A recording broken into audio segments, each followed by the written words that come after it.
Gente, sintomas digestivos, sintomas no aparelho digestivo, distensão, estufamento na barriga, cólica abdominal, mudança do hábito intestinal, o intestino ficar preso, o intestino ficar solto, são sintomas muito comuns que atingem a população em geral e são sintomas que levam as pessoas a procurarem um clínico ou um gastroenterologista clínico ou mesmo um coloproctologista. Então, para falar sobre esse tipo de problema, eu trouxe para nós conversarmos o Dr. Marcelo Borba, coloproctologista e responsável pelo núcleo de doença inflamatória intestinal do Hospital Sírio-Libanês, e Dr. Ibrahim Bacha, que é gastroenterologista clínico do Hospital Sírio-Libanês, para nós conversarmos a respeito.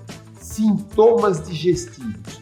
Como é que eu vou saber se o paciente tem uma doença inflamatória intestinal, uma doença específica, ou se ele tem a síndrome do intestino irritável? Solinho, mas a gente pergunta, né? Realmente, na nossa prática do dia a dia, esses sintomas são bastante frequentes, né? A gente observa muito queixas de estufamento, de distensão abdominal, alterações do hábito intestinal, como constipação, diarreia, sensação de eructação, às vezes dores abdominais, cólicas, né?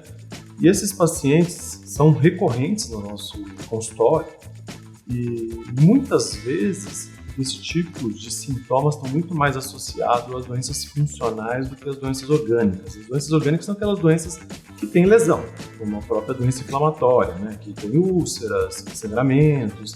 Então, alguns sintomas, né, de doenças orgânicas, como sangramento, emagrecimento, febre, isso vai nos levar a pensar muito mais em uma doença inflamatória intestinal, como a doença de Crohn ou retocolite. Mas, na verdade, a maioria dos nossos pacientes não apresentam essas alterações que traduz um quadro muito mais do má funcionamento digestivo, que a gente chama de doença funcional, que é a ausência, né, de lesões orgânicas no nosso tubo digestivo. E aí a gente dá o nome de síndrome do intestino irritado, ou até mesmo uma dispepsia funcional, né, que muitas vezes traduz como gastrite, mas às vezes sem alterações, até mesmo endoscópicas ou até mesmo durante uma colonoscopia. São doenças frequentes que confundem muitas vezes com sintomas orgânicos que devem ser assim avaliados e os sinais de alarme sempre serem identificados para que a gente possa pensar mais numa possibilidade ou outra. Mas lembrando que pacientes acima de 50 anos de idade devem ser sempre investigados porque essas doenças orgânicas são mais frequentes nessa população. Eu até comento com os pacientes que se você parar de ingerir lactose e se você parar de ingerir glúten, o seu aparelho digestivo fica mais tranquilo, fica mais relaxado.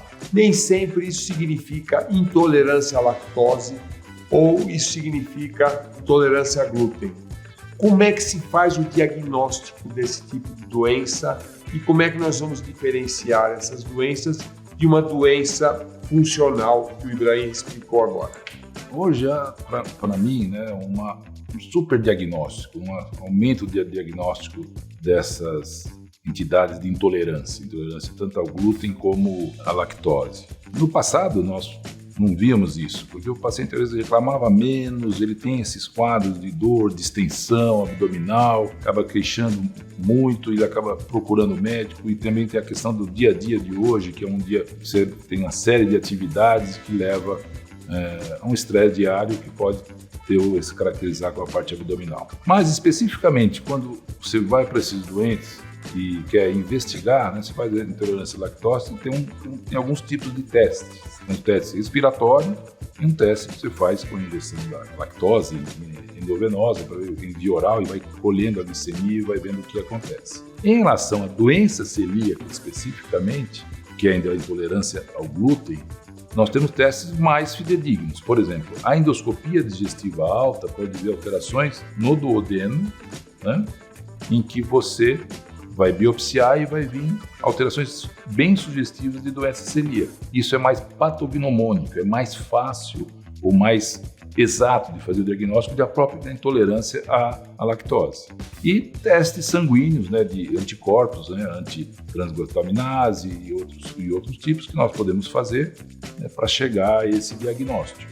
Para os dois, realmente o diagnóstico de síndrome de intestino irritado é um diagnóstico que acaba maltratando o paciente, porque ele tem sintomas, ele sofre com isso e ele nunca encontra nada. Por favor, vocês dois, o que fazer com um paciente bastante sintomático e que não tem nenhum diagnóstico específico?